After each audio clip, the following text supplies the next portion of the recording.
Olá, amigos. Aqui é Gustavo Silveira e começa agora mais um episódio do nosso Café com Espiritismo.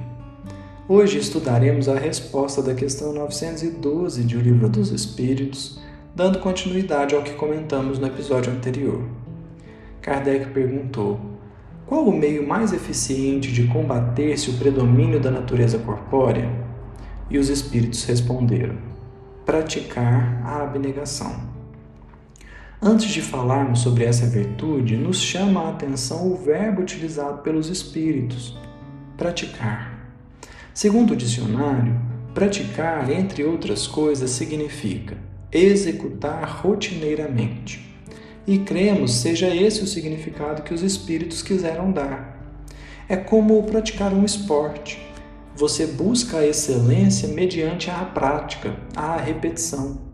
Todos os dias somos convidados a praticar a abnegação. Treinar, exercitar, desenvolver são sinônimos do verbo praticar, o que é diferente de pôr em prática nesse caso.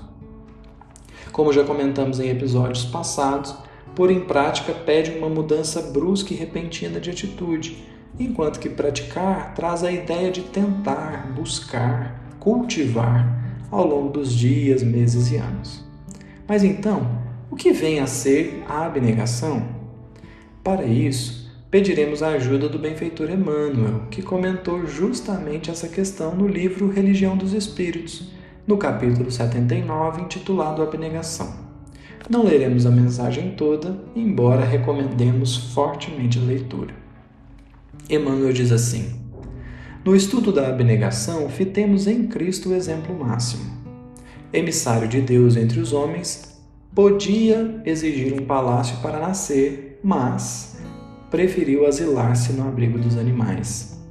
Podia frequentar na meninice os mais altos grêmios filosóficos e religiosos da nação que o contava entre os seus, todavia, preferiu as rudes experiências da carpintaria de Nazaré.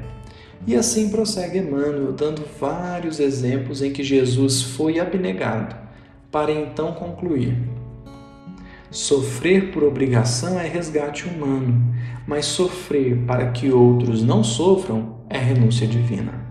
Ninguém sabe se existe virtude nos prisioneiros da expiação.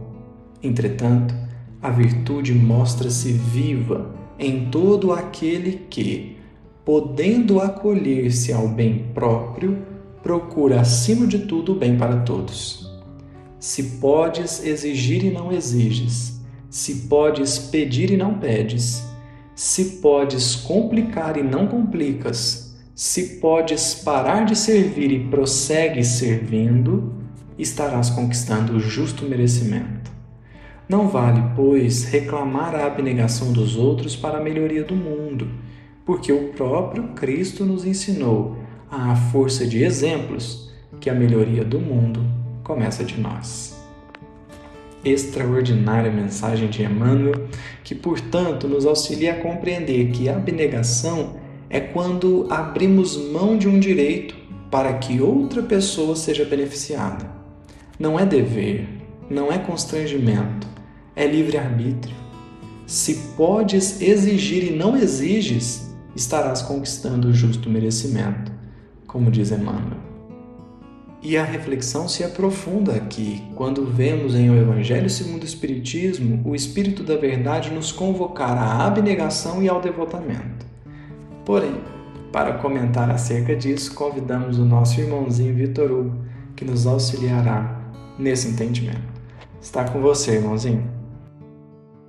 Partindo então do conceito de abnegação como essa disposição em servir, em que os nossos corações espontaneamente se colocam à disposição do bem de todos, é preciso fazermos distinção em relação a uma outra palavra, que diante das obras espíritas e, sobretudo, no Evangelho segundo o Espiritismo, tem uma expressão maior. O devotamento é uma outra ideia importante, que por vezes podemos confundir com a abnegação, mas é justo que nós nos atentemos às diferenças que existem entre elas, mas igualmente a beleza que ambas guardam enquanto fundamentos dessa vida imortal. No Evangelho, capítulo 6, o Cristo Consolador, o Espírito de verdade, irá dizer o seguinte: Deus consola os humildes e dá força aos aflitos que lhe a pedem. Seu poder cobre a terra e por toda parte, junto de cada lágrima, colocou ele um bálsamo que consola. A abnegação e o devotamento são uma prece contínua e encerram um ensinamento profundo. A sabedoria humana reside nessas duas palavras. Possam todos os espíritos compreender essa verdade, em vez de clamar contra suas dores, contra os sofrimentos morais que nesse mundo vos cabem em partilha. Tomai por divisa essas duas palavras, devotamento e abnegação. E sereis fortes porque elas resumem todos os deveres que a caridade e a humildade vos impõem. O sentimento do dever cumprido vos dará repouso ao espírito. É a partir dessa fala, por exemplo, que a gente reconhece aqui a distinção desses dois elementos que são base da nossa evolução. Enquanto que a abnegação consiste nessa disposição espontânea em servir, em que nós não nos percebemos como que convocados ou de certa forma constrangidos a fazer um bem, mas simplesmente a gente o realiza por uma disposição natural, pelo desejo de ver os outros bem. O devotamento a seu turno é essa virtude bendita que pode ser presenciada, pode ser percebida quando nós estamos diante dos deveres da vida. Uma pessoa, ela, por exemplo, trabalha, precisa realizar algum trabalho. Necessariamente aquele trabalho, ele vai impactar outras vidas, então é necessário, pela própria disposição do trabalho, que algo ela faça. Mas, normalmente as pessoas costumam fazer tão somente o que é necessário, o que se faz imprescindível e ponto. Aquilo que é solicitado.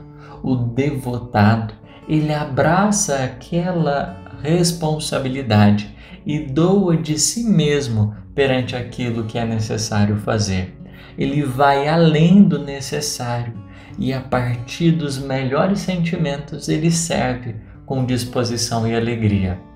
Enquanto que o devotado é aquele que nos deveres da vida mostra sua grandeza, o abnegado é aquele que, mesmo quando não está submetido sobre algum dever, faz com alegria de fazer o bem que lhe cabe.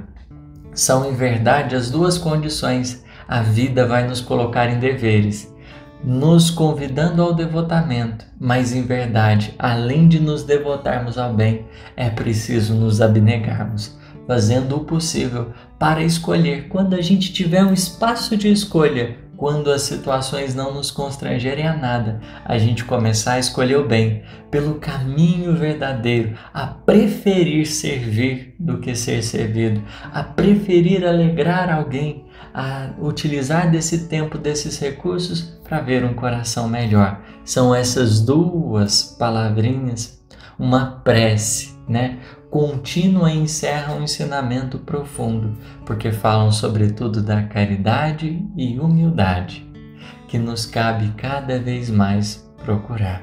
Pensemos então um pouquinho sobre isso e que Deus nos abençoe.